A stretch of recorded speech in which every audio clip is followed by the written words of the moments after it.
it's Liam. Today, I have something really cool for you. Make sure you have VR goggles ready for the best experience. This is my VR built-in ultimate coaster of Andromeda. I completely designed this coaster by myself. Be sure to like and subscribe, and click that notification bell.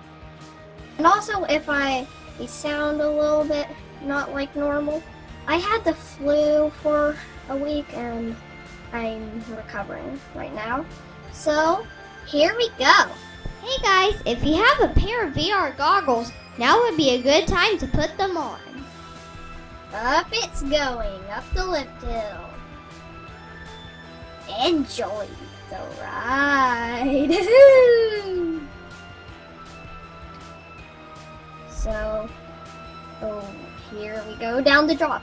And it doesn't have as large as a drop as I wanted it. I just noticed that, but this drop is still pretty tall. And then you go into a sideways airtime hill. Inversion. Then you go into a turn after that inversion.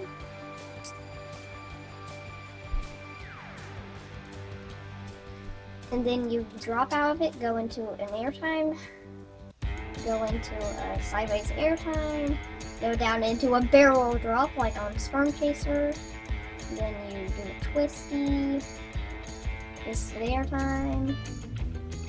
Another twisty, like that compare to one on Intimidator 305. Be sure to like and subscribe, and click that notification bell.